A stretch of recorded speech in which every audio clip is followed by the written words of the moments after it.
A paz do Senhor Jesus Cristo, que a paz do Senhor reine, habite e floresça no seu coração.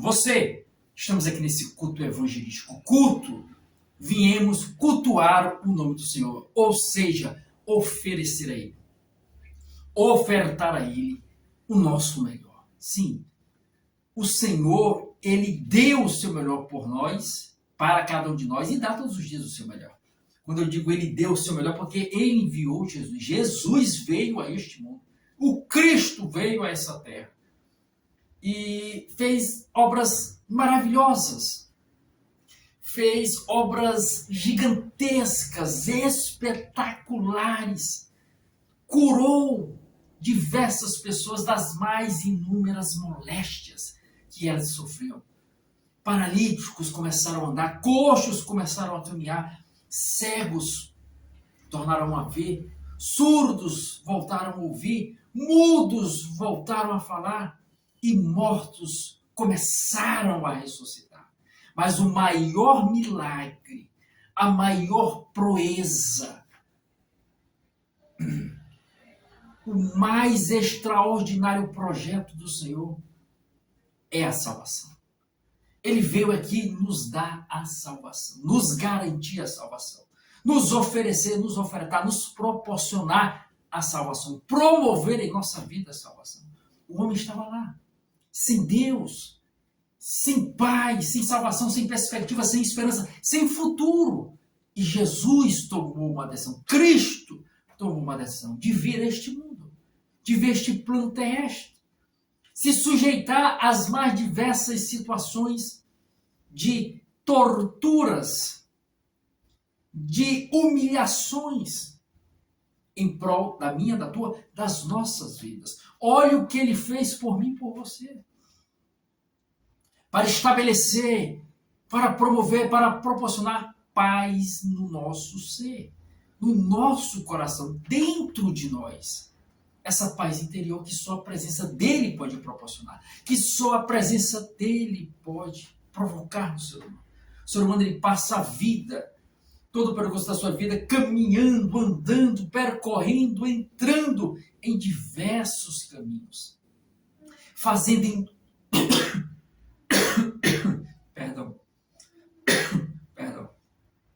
fazendo inúmeras escolhas, tomando diversas decisões, que ele chega a uma conclusão que não adiantou, porque pulsa dentro dele uma aflição, uma angústia, uma situação que rasga a sua alma, o seu coração, o seu interior.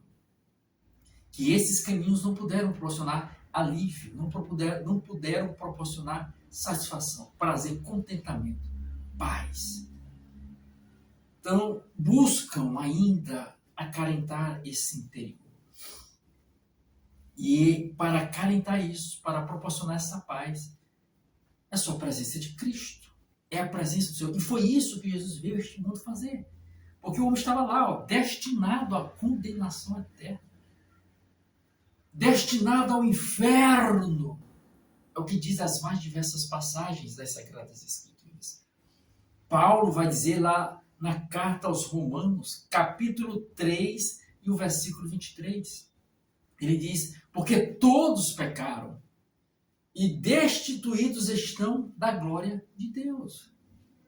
Aí no capítulo 6 agora, do versículo 23, do mesmo livro de Romanos, ele diz, porque o salário do pecado é a morte, mas o dom gratuito de Deus é a vida eterna em Cristo Jesus, nosso Senhor.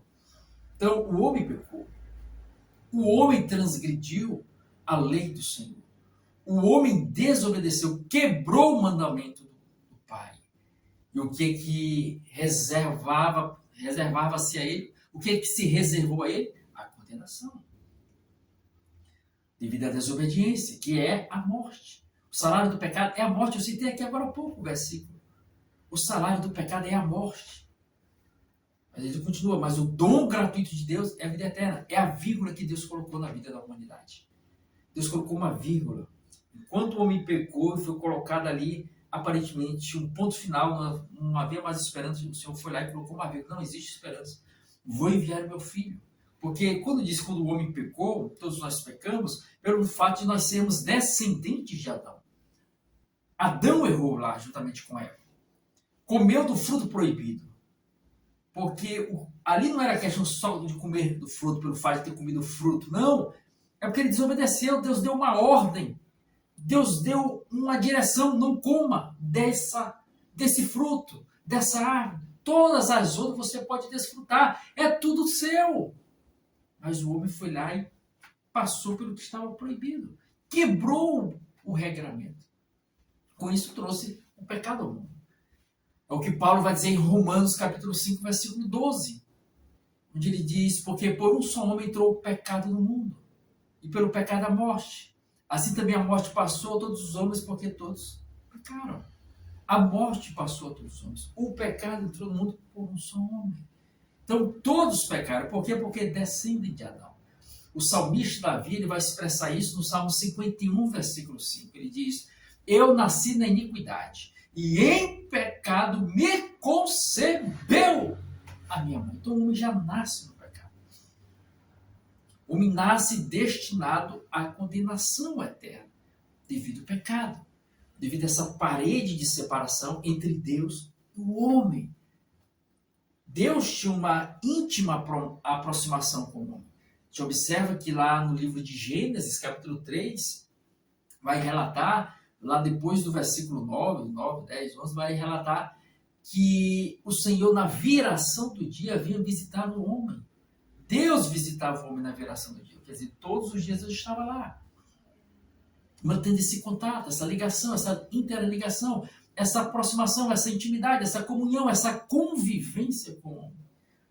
Mas a partir do momento que o homem peca, que o homem erra, que o homem transgride, criou-se uma parede de separação. Criou-se um abismo, onde Deus não poderia mais chegar ao homem, nem o homem chegar a Deus, devido a essa parede, esse abismo chamado pecado. É o que diz lá o profeta Isaías.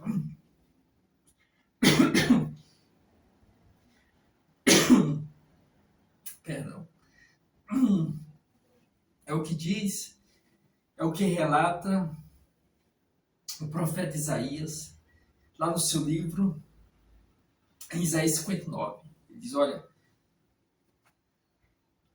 os ouvidos do Senhor não estão tapados para não poder ouvir, nem as suas mãos encolhidas para não poder salvar. Mas as vossas iniquidades, os vossos pecados, fazem separação entre vós e o vosso Deus, para que não vos ouça. Criou-se uma barreira de separação, chamada pecado. E agora, como se aproximar do homem? Não tem como. Deus é santo. Não. Deus é santo. É o que diz o apóstolo Pedro, lá em 1 Pedro, capítulo 1, versículo 16. Pois escrito está, sede santos, porque eu sou santo. Então, não há elo entre a santidade e a pecaminosidade. Então, devido a essa situação, o homem se afastou de Deus. Mas o Senhor, lá em Gênesis capítulo 3, versículo 15, vai dizer que Deus disse, olha, vai surgir alguém da semente da mulher, que a serpente vai ferir seu calcanhar, mas ele vai pisar, quebrar, esmagar a cabeça da serpente.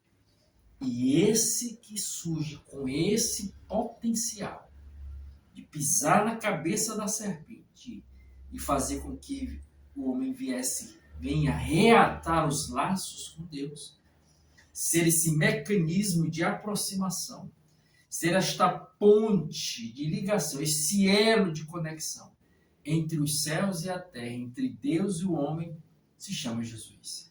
É o que Paulo diz lá em 1 Timóteo, capítulo 2, versículo 5, porque há um só mediador entre Deus e os homens, Jesus Cristo, o homem. Ele é o mediador, ele é o intercessor, ele é o salvador, ele é o resgatador, é ele. Então nós temos esse livre acesso a Deus agora. O ser humano agora pode se aproximar de Deus. O ser humano agora pode ter a oportunidade de chegar aos céus e sonhar com os céus através da pessoa bendita de Jesus Cristo. Através de Jesus que se sacrificou por cada um de nós. Sim, ele veio e se sacrificou. Ele se doou, ele se entregou, ele se ofertou pelas nossas vidas, em prol das nossas vidas. Você imagina a situação. O Senhor cercado de glória, nos céus, seu esplendor, resplendor, anjos, querubins, serafins, arcanjos, exaltando ele, enaltecendo ele, engrandecendo ele, glorificando a ele diariamente, de forma contínua e permanente. Quer dizer, no trono da sua graça, da sua glória, do seu poder, ele deixar tudo isso,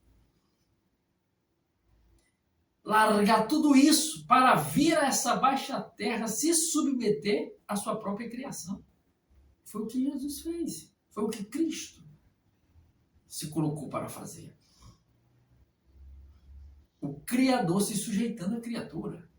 Por quê? Porque Jesus foi esbofeteado, torturado, tanto fisicamente como psicologicamente. Suas emoções foram abaladas. Olha os traumas que o seu corpo sofreu pela criatura que ele formou, que ele fez, que ele trouxe à existência. Você observa que uma pessoa de uma certa posição, num certo status social na sociedade, um cargo de evidência, não vai se sujeitar a alguém que está abaixo dele. O orgulho não permite, né? O ego não permite. É difícil. Aí você imagina o Criador de tudo, de todo este mundo e do ser humano, se sujeitar ao ser humano, podendo ali no estalar de Deus acabar com tudo, no piscar de olhos exterminar todos, mas está lá, esteve lá, se sujeitando à criação, sendo humilhado, esbofeteado, difamado, caluniado, injuriado, as mais diversas ofensas imagináveis e inimagináveis. Jesus passou, sofreu por mim e por você. Pelas nossas vidas. Isso é uma prova imensa, palpável, categórica, de amor, de compaixão, de misericórdia, de perdão, de favor por mim e por você. Olha o que foi que ele fez. Olha o que foi que ele proporcionou. É muito amor do Senhor, é muita compaixão, é muita graça, é muita benevolência. Tudo isso em prol das nossas vidas.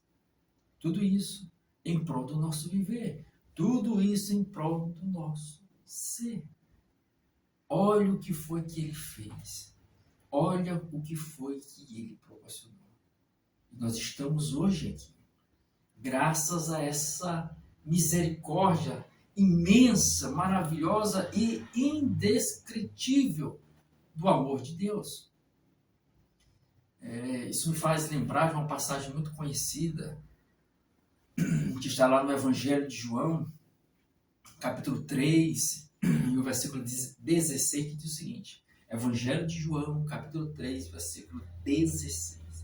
O escritor tenta expressar ali o que Cristo fez por nós, fez pela humanidade. Ele tenta encontrar palavras para procurar descrever tamanha grandeza, tamanha decisão e atitude, e escolha de amor e compaixão. Olha o que ele fala. Você já conhece o texto é muito conhecido. Evangelho de João, capítulo 3, versículo 16, é o seguinte: porque Deus amou o mundo de uma tal maneira que deu seu Filho unigênito, para que todo aquele que nele crê não pereça, mas tenha a vida eterna. Você observa aí na parte inicial do versículo: porque Deus amou o mundo de uma tal maneira. Quer dizer, a gente observa as mais diversas espécies de amor que existem aí. A gente observa o amor familiar dos pais para com os filhos, dos filhos para com os pais, parentesco, demais familiares, o amor fraternal entre amigos, entre vizinhos, entre colegas de trabalho, aquele amor, aquele respeito, aquela consideração.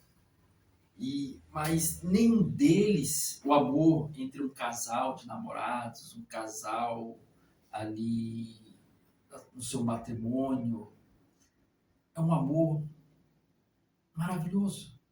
Mas nenhum deles são capazes de expressar o amor de Deus por nós. Tanto que, penso eu, que o escritor, ao relatar esse versículo, ele começa, ó, porque Deus amou o mundo, como eu poderia explicar o amor de Deus? Será que é como o amor de um pai para com o filho? Não, é maior. De uma mãe para com o filho, olha que o amor de uma mãe é imenso. A gente observa lá o profeta Isaías dizer lá em Isaías 49, versículo 15, acaso pode uma mulher esquecer do filho que ainda mama, de sorte que ele não se compadeça do filho do seu ventre? Mas ainda que esta viesse a se esquecer dele, eu todavia não me esquecerei de ti, diz o Senhor. Então, é difícil uma mulher esquecer do filho que ainda está amamentando, porque o seu corpo já começa a dar os sinais, começa ali, a mama começa a mostrar o leite, então não tem como esquecer do filho. Mas ainda que essa que é algo difícil, uma mãe esquecer do filho, o Senhor não esquece de nós. Então ele poderia, não, o amor de Deus é como o amor de um casal de namorados, de um casal, não, é muito maior. O amor de um pai para com o filho, de uma mãe para com o filho, não é maior. De um filho para com a mãe, não é maior. Então, como ele não conseguiu encontrar, penso eu, uma exemplificação para fazer uma correlação com o amor de Deus, ele utiliza esse termo, esta palavra. Olha, porque Deus amou o mundo de uma tal o quê? Tal maneira, quer dizer, uma maneira inexplicável. De uma tal maneira, não tem como explicar. Como é que você pode ver, explicar a própria divindade vindo deste mundo? Como eu falei anteriormente, a criação, o Criador se submetendo, se sujeitando à sua criatura. Como é que você explica isso? Os gregos, na época, quando Paulo relatava o negócio dele, ficaram escandalizados. Como pode a divindade tomar tal posição? Se sujeitar a tal papel? É inconcebível pela razão humana. É inalterável tal situação. Não tem como explicar. Então ele usa o termo, porque Deus amou o mundo de uma tal maneira, uma maneira inexplicável. Uma maneira incomparável. Não tem como comparar o amor de Deus. Como você vai comparar algo como isso, a pessoa entregar a sua própria vida? Você teria coragem? Você teria essa disposição, esse amor de entregar a sua vida por um ladrão? Entregar a sua vida por alguém aí que é desprezado pela sociedade, que não tem... Nem por uma pessoa que, de certa forma, tem uma posição social elevada. Você entregaria a sua vida pelo seu prefeito? Entregaria a sua vida pelo seu governador, pelo seu presidente, pelo seu vereador, pelo seu deputado, pelo seu senador? Entregaria a sua vida pelo seu chefe, pelo seu patrão, pelo seu... a pessoa que... o seu empregador? Você entregaria a sua vida? Você entregaria a sua vida por alguém? É de questionar. É certo que tem as exceções, existem pessoas que entregam mesmo a vida, doam seus órgãos, né? Até se sujeitam, se for capaz até de quererem para que a outra pessoa sobreviva. Existem essas particularidades. Mas porque tem um afeto próximo daquela pessoa. Uma consideração, um apreço, uma afinidade. Agora, para um desconhecido, alguém, não tem como. E foi o que Jesus fez por nós. É um amor incomparável, não tem como comparar o amor. Ele se entregou por ladrões, por pessoas das mais diversas situações, tanto aqueles que estejam no ápice da sociedade, sejam aqueles que estejam abaixo do crivo social, independentemente da cor da pele, da cultura, da etnia, ele amou a todos. É um amor incomparável. É um amor inigualável. Não tem como igualar a nada. É um amor... não tem como comparar. Não tem como igualar. Não tem como medir. É imensurável. Como eu posso medir o amor do Senhor pelas nossas vidas? Pelo o que Ele fez por nós? Não tem como. E foi isso que Jesus fez. Foi isso que Cristo se sujeitou, se submeteu. Para nos salvar, nos resgatar, nos libertar e nos dar uma nova oportunidade de um novo caminhar, um novo horizonte, novas perspectivas, novas oportunidades, um novo trajeto, uma nova vida. É uma nova vida em Cristo. Não importa o que você tenha feito no passado, o Senhor apaga o teu passado. Não da sua mente, porque você vai continuar a lembrar. Mas diante dele, ele perdoa. Ele diz lá em Miqueias, capítulo 7, versículo 19, a parte final do versículo, que ele lança no mar do esquecimento. E a pessoa que se entrega ao Senhor se torna uma nova criatura, tem uma nova vida agora. É o que diz Paulo lá em 2 Coríntios, capítulo 5, versículo 17. Porque se alguém está em Cristo, nova criatura é. As coisas velhas já passaram, eis que tudo se fez novo. Tudo se torna novo. É uma nova procedência que a pessoa começa a ter a partir desse encontro real, verdadeiro e sincero com o Senhor. E todos aqueles, conforme as Sagradas Escrituras nos relatam, está aí a nossa exposição para que possamos ler, todos aqueles que se encontraram verdadeiramente com Jesus Cristo tiveram suas vidas mudadas, transformadas, restauradas, porque acreditaram nesse amor, acreditaram nessa compaixão, nesse perdão, nessa misericórdia, porque a misericórdia dele não tem como sondar, medir. Já nos ensina o escritor Jeremias, lá em Lamentações de Jeremias, capítulo 3, versículo 22, porque as misericórdias do Senhor são a causa de nós não sermos consumidos, porque as suas misericórdias não têm fim. E é essa misericórdia que nos abraçou, nos alcançou, nos envolveu, nos salvou e nos deu nova oportunidade de caminhar.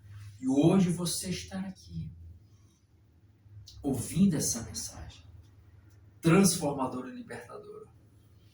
E o Senhor está a te chamar nesse momento para que você venha se entregar a Ele, viver uma nova vida com Ele, ter novas perspectivas e novas esperanças com Ele. Hoje Ele está a te chamar. Hoje Ele está a convidar você nesse momento para se entregar a Ele de todo o coração.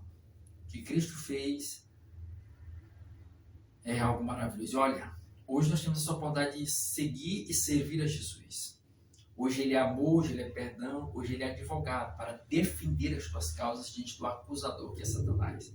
O diabo estará aí para acusar, para lançar no rosto, para te desvirtuar do Senhor e dizer que não tem jeito nem solução para você. Mas o Senhor está como advogado para defender cada um de nós diante do Pai. Dizendo, tem jeito, tem possibilidade, eu entreguei a minha vida por eles. Mas vai chegar um momento que esses papéis vão se reverter. Chegará o momento que Jesus não será mais advogado, mas juiz para condenar. Mas Ele condenará como um justo juiz. Porque depende de você e não mais dele. Hoje depende de você. Hoje Ele te chama. Hoje Ele te convida a tomar uma decisão ao lado dele. Eu nos ensino o escritor aos Hebreus, capítulo 3, versículo 15. Se hoje ouvires a minha voz, não endureçais o vosso coração, como foi no dia da provação. E hoje você está ouvindo a voz de Deus a te chamar, a te convidar. Venha para mim hoje. Eu estou te chamando. Não deixe essa oportunidade passar. Abrace com toda a fé e esperança e com toda a confiança. Eu quero te convidar, você que está ouvindo essa mensagem, venha até aqui à frente. Se aproxime aí desse aparelho e ajoelhe-se, não diante do homem, mas diante de Deus, e faça comigo a seguinte confissão. Diga, Senhor Jesus, me receba como filho, como filha, perdoa os meus pecados, purifique-me teu sangue, escreva e reescreva meu nome no livro da vida para os que estão reconciliando. Em nome de Jesus, me firme nos teus caminhos, me purifica com teu sangue, perdoa todos os meus pecados, em nome de Jesus. Amém. Agora deixa eu orar. Pai, te apresento cada vida que te recebe como Senhor e Salvador. Perdoa os seus pecados, purifica em teu sangue, escreva e reescreva os seus nomes no livro da vida. Firma os teus passos em teus caminhos e receba como filho, como filha, em nome de Jesus. Amém. Graças a Deus. A paz do Senhor. Se levante como salvo, como salva. Tenha certeza que a salvação do Senhor te abraçou, te acolheu, te envolveu e te resgatou nesse momento que você está a acompanhar este culto, em nome de Jesus, amém? Agora eu quero convidar uma segunda categoria de pessoas, você que está enfermo, está passando por uma situação de enfermidade e acredita, confia que o Senhor pode te curar, que Jesus ainda é o mesmo que operou no passado, que a palavra dele nos dá essa certeza. Está lá na carta aos Hebreus, capítulo 13, versículo 8, Jesus Cristo é o mesmo ontem, hoje e será para sempre. Se você acredita, se você tem fé, vem até aqui à frente, vamos orar. Já nos diz lá o Senhor no Evangelho de João, capítulo 11, versículo 40. Respondeu Jesus, se creres, verás a glória de Deus. Essa frase foi citada dentro de uma situação de velório, de enterro. Alguém havia sido enterrado, falecido, estava morto, foi Lázaro. E o Senhor disse essa palavra, se creres, verás a glória de Deus. Então, da mesma forma, se você crer, se você acreditar, você vai ver a glória de Deus na sua vida, com a cura dessa situação que você está passando. Então, vem até aqui à frente, se ajoelhe, não perante o homem, mas perante o Senhor, e vamos orar. Pai, te apresento estas vidas que estão diante de Ti, que buscam em Ti a cura, Pai, dessa enfermidade, dessa doença, desse mal. Senhor amado, na autoridade que há no nome de Jesus, nós repreendemos as enfermidades, batam em retirada, sejam expulsas e extirpadas agora, e a saúde se restabeleça em cada corpo, em cada vida, tanto a saúde física como a saúde emocional para aqueles que estão sofrendo nessa área. Pai, declaramos, pedimos e rogamos a cura em nome de Jesus, pela fé agradecemos. Amém. Graças a Deus. Então já se levante com coragem. Eu estou curado, eu estou curado. Continue firme nessa fé, acreditando não na palavra do homem, mas na palavra do Senhor. Pois ele diz lá em Êxodo, capítulo 15, versículo 26, a parte final. Pois eu sou o Senhor que te sara. Acredite que ele te sara. Acredite que ele restabelece a saúde. Acredite que ele proporciona vida e saúde em abundância, em nome de Jesus. Amém? Graças a Deus. Agora eu quero convidar uma terceira categoria de pessoas, que é aqueles que querem receber o batismo com o Espírito Santo, ou falar em outras línguas, em línguas estranhas, ser revestidos desse poder para propagar e pregar a mensagem do Senhor. Vem até aqui à frente, você se ajoelha aí, não perante o homem, mas perante o Senhor. Você vai fechar os olhos, esqueça, não se concentre em quem está ao seu lado, não. Você vai lembrar agora de algo maravilhoso que Deus fez na sua vida, que quando você se lembra, você se alegra, e ao lembrar disso, você vai abrir a boca e vai dizer glória a Deus e aleluia. Isso é isso, glória a Deus, aleluia, glória a Deus, aleluia. E deixa o Espírito Santo de Deus te sarar nesse momento. Pai, eu estou aqui te apresentar estas vidas, ó Pai, que estou diante de Ti, que buscam, ó Pai, o batismo com o Espírito Santo, este revestimento de poder para fazer a Tua obra com poder e autoridade. Pai, vem batizada com Teu Santo Espírito, Pai, que possam falar em outras línguas, em nome de Jesus, em novas línguas, em línguas estranhas, ó Pai. Batiza agora com Teu Santo Espírito, é o que nós clamamos agora neste momento, ó Pai. Vem com Teu Santo Espírito e vem selar, batizar, envolver, preencher, abundar na vida desta pessoa, Pai, o batismo com o Espírito Santo agora, em nome de Jesus. Amém, graças a Deus. Então, vá nessa fé, em nome de Jesus.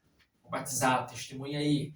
Se ainda não foi, continue buscando e volte para dar o testemunho em nome do Senhor Jesus. Então, eu quero louvar a Deus por mais essa oportunidade que Ele nos concedeu de estarmos mais uma vez aqui na sua presença, glorificando, adorando, exaltando, engrandecendo a sua majestade, a sua presença em nossa vida, em nosso ser, em nosso viver, e por tudo que Ele tem nos proporcionado no dia de hoje. Deus te abençoe de uma forma extraordinária, você, a sua família, esteja sempre conosco aqui, cultuando o nome do Senhor, também visitando os demais vídeos que tem aí no canal, palavras, palestras também sobre liderança, os shorts, os podcasts, as frases que também tem aí nos posts, e seja grandemente abençoado e grandemente favorecido pelo Senhor. Então, vamos agora encerrar mais essa participação, mais esse culto, em nome do Senhor Jesus, agradecendo a Ele pela mais essa dádiva concedida, por mais esse favor ofertado a cada um de nós. Pai Santo, Pai Eterno,